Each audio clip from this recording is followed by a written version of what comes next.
In a city more famous for sun and smog than severe storms, something unusual just happened.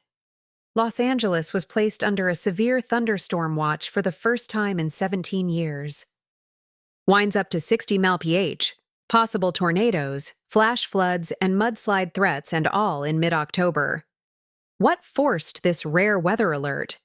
What dangers lie underneath the headlines? In this video, we break it all down, from atmospheric forces to the human risks, and what LA's storm tells us about changing climates and city preparedness. Storm systems in Southern California in October are not unheard of, but severe thunderstorm alerts, tornado potential, and damaging wind forecasts are exceptionally rare this time of year. According to Newsweek, meteorologists issued a severe thunderstorm watch over Los Angeles and parts of Central Coast for the first time since January 2008, roughly 17 years ago. This alert covers nearly 10 million people in LA, Ventura, Santa Barbara counties, and was active through the morning hours. Why now? A strong Pacific storm is pushing heavy rain and convective energy into regions that usually lie outside the classic thunderstorm belt. The system is also driving heavy snow in the Sierra Nevada, an uncommon combo for mid-October. Meanwhile, local news outlets like Daily News, LA County warn of gusts up to 60 mph, which can damage roofs, trees, and power lines. In short, unusual timing, plus severe potential. Serious risks for a region not fully primed for it. Let's break down the hazards behind the alerts. Strong wind gusts up to 60 mph were forecast.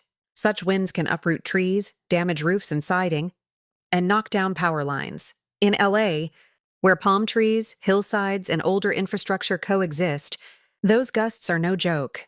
Heavy rain and flooding intense downpours accompany the system. Flash flood warnings were issued, especially in burn scar zones where vegetation is stripped, making slopes vulnerable to runoff. One area in Ventura County recorded up to 3.5 inches, 8.9 centimeters of rain. In the LA suburbs, roughly 2 inches of rain fell in short order. Mudslides and rockslides Southern California's hillsides, especially recently burned by wildfires, lose their natural vegetation anchoring. When heavy rain hits burned slopes, the ground gives way. Evacuation warnings were triggered near burn-scarred regions, tornado, waterspout. Potential meteorologists flagged possible rotation signatures in radar imagery areas where small tornadoes or waterspouts might form along embedded thunderstorms. The NWS also posted that the rotation zones should be watched closely, urging people to stay indoors, away from windows, in sturdy structural areas. So, this was not just rain and wind, the combo included rotation, debris risk, flooding, and slope failures. All in one package, the emerging storm forced early action, evacuations, and warnings. Over 100 homes near wildfire burn zones were flagged for evacuation. Road closures and accidents, flooded streets, and hydroplaning incidents were reported across LA. Power disruptions. With gusty winds and tree damages, power loss becomes a real threat in older grids. Rescue and prep teams activated. Authorities pre-positioned strike teams and helicopters. LA mayor expressed concern and readiness. In tight neighborhoods and canyon roads, emergency access is harder. When rain, wind, and narrow roads mix, response times can be delayed. Also, the storm's presence in October underscores how weather norms are shifting. Areas that once seemed safe from extreme convective weather are now within their crosshairs. This isn't entirely without precedent, but the rarity is what makes this newsworthy. The last severe thunderstorm watch in this region was in January 2008, a long drought for such alerts. Historically, tornadoes are very rare in LA. The 1983 South Central Los Angeles tornado is one of the few well-documented cases an F2 tornado with winds 150 miles range alert. But as the climate warms and atmospheric patterns shift, strange storms outside the traditional tornado alley are becoming more conceivable. Wildfire seasons have already made burn scar hazards more common, Heavy rains after fires easily trigger slide zones. LA has been battling cycles of fire plus flood. Thus, this October storm may be a wake-up call. Even in historically milder climates, extreme weather risk is creeping into new seasons and regions. What's pushing this disruptive weather? Several atmospheric and climate factors converge. Pacific storm trajectory. A strong Pacific low-pressure system is channeling moisture and energy into Southern California. That flow pushes rain inland and spawns convective cells near the coast, unstable air plus rotation. Signature's radar imagery showed embedded rotation in showers, a signature usually, reserved for mid-latitude storms or tropical systems burn, scar vulnerability. The region's hillsides, recently scorched by wildfires, provide ideal collapse zones. Vegetation that might hold soil is often gone, making the terrain unstable under heavy rain. Climate shift and extreme weather trends. Scientists note that extreme precipitation and convective storms are intensifying in many regions globally due to warming.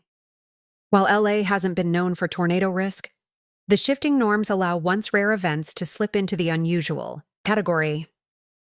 Research in severe thunderstorm. Environments in the U.S. suggest that rising atmospheric moisture, higher CAPE values, and alteration in wind shear patterns might make severe storms more likely in atypical regions. So yes, while this storm is pushed by an immediate system, the backdrop of climate change and land use vulnerability primes LA for heightened risk. Let's translate what just happened into lessons and forecasts. Implications: urban areas historically safe from convective risk must rethink preparedness. Infrastructure, drainage, power grids, emergency routes in weather-exposed zones needs reinforcement. Early warning dissemination, including to marginalized communities, becomes more critical. Post-fire landscapes must be treated as risk zones, even months after the blaze. What to monitor? Next official updates. NWS may extend watches or issue new warnings. Radar signatures, rotation pockets, or sudden line intensifications, flooding in burn zones, hillsides, and canyon. Roads will be hotspots. After effects: structural damage, collapsed slopes, community response. Future trends: whether we see more such storms in off-season months in California or other temperate zones. If these patterns persist, we may soon see October thunderstorm warnings in places once thought immune to them. Los Angeles just experienced a rare meteorological event, a severe storm watch not seen in nearly 2 decades. This isn't just a weather oddity. It's a signal about shifting risks, climate change, and how vulnerable communities must adapt. If you live in storm-prone or fire-scarred areas, heed local alerts. Map escape routes, protect property, and stay informed. If you found value in this breakdown, like, subscribe, and share this video with anyone in LA or California. Drop your thoughts. Do you think this storm was a fluke or part of a new normal? Stay weather aware, stay safe, and keep watching the skies.